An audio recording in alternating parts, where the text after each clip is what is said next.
Olá, esse vídeo é referente a uma apresentação e análise crítica do artigo Consumo de carne vermelha processada e não processada a longo prazo e risco de insuficiência cardíaca, um estudo de coorte prospectivo em mulheres. Esse artigo faz parte do periódico International Journal of Cardiology, que é uma revista de classificação A1. Esse conteúdo faz parte da disciplina de Seminário em Epidemiologia 2, dos professores Dr. Marcos Xavier Silva e Dr. Rafael Romero Nicolino.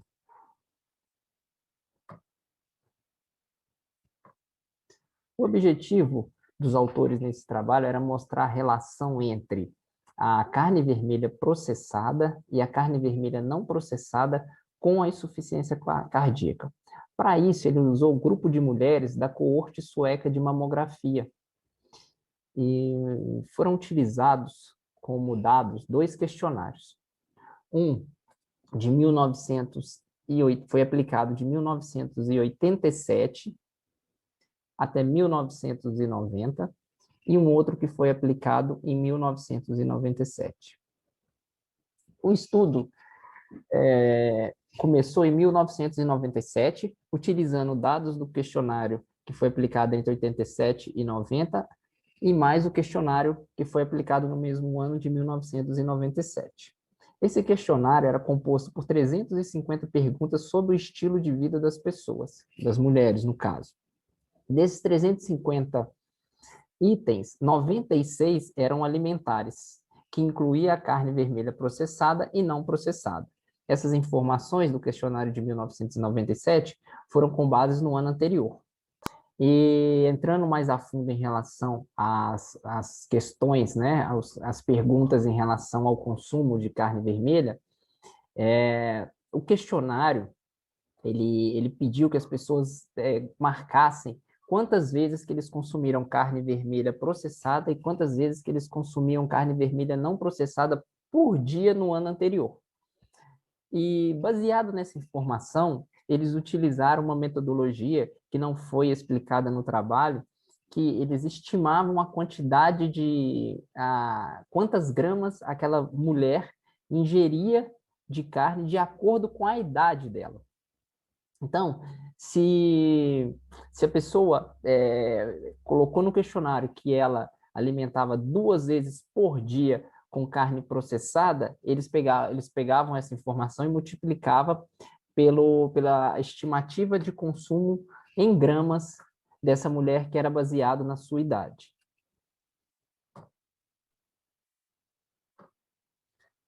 Em relação à análise estatística, foi usado o modelo de regressão proporcional de Cox para estimar o hazard ratio. O intervalo de confiança utilizado foi de 95%.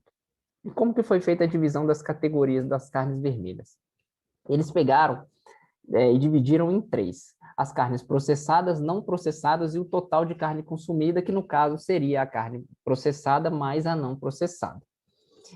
Eles dividiram em mulheres que consumiam menos de 25 gramas, entre 25 e 49,9 gramas e acima de 50 gramas por dia. Isso para cada um das categorias, uma para processada, uma para não processada e para total de carne consumida. Lembrando que ele usou como grupo, por se tratar de uma coorte, a gente tem que considerar o grupo exposto e não exposto. Ele considerou que o grupo não exposto seria os que consumiram menos de 25 gramas. Então, no caso do grupo das processadas, ele utilizou o grupo do não exposto como as mulheres que consumiam menos de 25 gramas por dia, e o grupo das mulheres expostas seriam os dois grupos, um que consumia entre 25 e 49,9 gramas e o outro que consumia 50 gramas ou mais. E essa mesma metodologia foi usada para carnes não processadas e a carne total consumida. Em relação à medida de associação utilizada, foi o hazard ratio. Para explicar o que é o hazard ratio, eu vou comparar com o risco. Quando calculamos o risco, nós colocamos no numerador o número de indivíduos que apresentaram aquele desfecho, e no denominador, nós colocamos a população daquele grupo. Ou seja, no denominador, nós colocamos o número de pessoas. Já no hazard ratio, nós colocamos no denominador o tempo, enquanto o numerador continuaria a mesma coisa, seria o número de indivíduos que apresentaram aquele desfecho. Porque no hazard ratio, o que importa é o tempo que a pessoa demorou para apresentar aquele desfecho, e não se ela apresentou o desfecho ou não. Um exemplo seriam pacientes em tratamento terminal de câncer. O desfecho seria o mesmo para todos, seria o óbito. Então, se você for calcular através do risco, todos vão dar igual. Então, você não consegue medir a eficiência daquele tratamento. Então, é usado no denominador o tempo. Ou seja, quanto mais tempo a pessoa demorar para... quanto mais tempo levar para acontecer aquele desfecho, mais eficiente seria o tratamento. Tá? Então, a diferença seria essa. E para calcular o hazard ratio, seria a mesma coisa do risco também. Seria o hazard exposto sobre o hazard não exposto. E a interpretação seria também da mesma forma. Se for igual a 1, quer dizer que não há associação. Se for menor que 1, seria fator de proteção, e maior do que 1, seria um maior risco de acontecer aquele desfecho. Em relação aos resultados apresentados pelo autor, nós temos o grupo dos que alimentaram de carne não processada, os que alimentaram de carne vermelha processada e o total de carne vermelha consumida. E aqui dividiu em categorias, né? Menos de 25, entre 25 e 49, e mais de 50.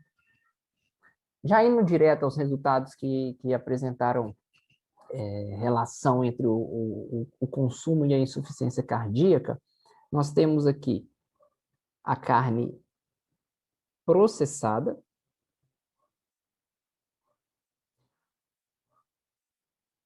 acima de 50 gramas dia, que seria, no caso, esse resultado.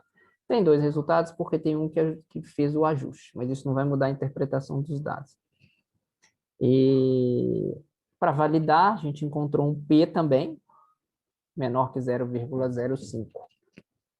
Então, o autor, através desse resultado, ele relacionou o consumo de carne processada acima de 50 gramas por dia com a insuficiência cardíaca. No caso da carne não processada, apresentou também acima de 1. Mas o P, acima de 1, mas o P deu acima de 0,05, o que não confirma a relação.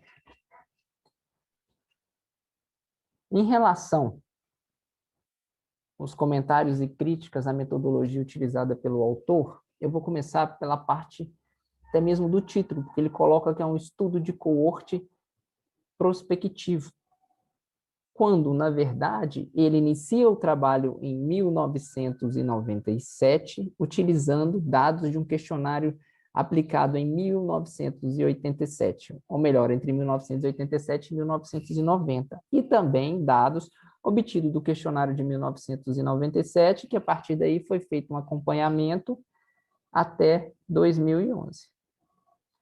Por se tratar de um trabalho iniciado em 97, com informações colhidas do questionário de 1987, esse trabalho também se trata de uma coorte retrospectiva. Então, o título correto do trabalho seria uma coorte prospectiva e retrospectiva.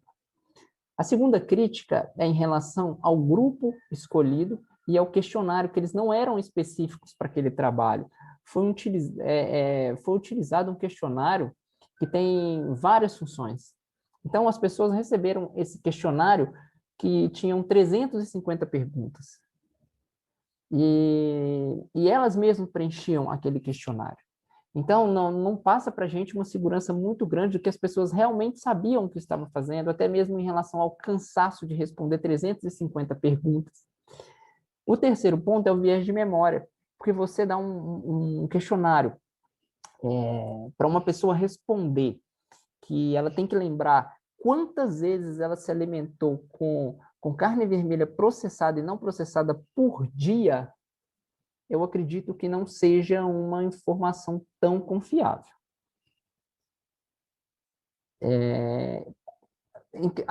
O quarto item, em relação ao acompanhamento. Como eu já disse, esse trabalho começou em 1997. E até 2011, que foi o final do trabalho, não houve acompanhamento dos grupos. O autor, ele chegou à conclusão dele através de 2 questionários, o realizado em 1987 e depois em 1997. E já aproveitando que tem item, que é a influência de outros fatores durante os 13,2 anos de acompanhamento, é que entre 97 e 2011, essas pessoas podem ter mudado o hábito. Elas podem ter, algumas poderiam ser sedentárias, passaram a ser atletas, outras que eram atletas passaram a ser sedentárias, outras mudaram a alimentação, outras podem ter adquirido qualquer tipo de doença. E em relação ao consumo de carne, que ele utilizou a frequência e a idade. Também é uma informação que eu não considero confiável, porque ele utilizou a idade de uma mulher para estimar a quantidade de carne que aquela mulher consumia. Como eu expliquei lá no início do trabalho, ele pegou a frequência que ela respondeu no questionário e multiplicou pela estimativa de gramas que ela comia por dia de acordo com a idade. Quando a gente imagina que existem mulheres de 20 anos que pode comer menos carne do que uma mulher de 40 anos, por exemplo. Então, é uma informação também que eu não considerei confiável. E lembrando que a última crítica é a informação do consumo foi somente do ano anterior. Então, o questionário aplicado em 1997, ele utilizou a base de 96. Ele perguntou no questionário como aquela pessoa se alimentou em 96. E desse 96, ele generalizou, ele utilizou esse dado considerando para todo o tempo de pesquisa que foi durante os 13 anos. O que também, possivelmente, várias pessoas alteraram esse hábito e também o ano de 96, para algumas pessoas, também poderia ser um ano atípico. Então, essa representação de um ano só para 13 anos de estudo, considerando que 97 foi o último questionário aplicado, a última informação que o pesquisador teve antes de acontecer o desfecho, eu acho que é muito pouco em relação para o período de 13 anos de um trabalho.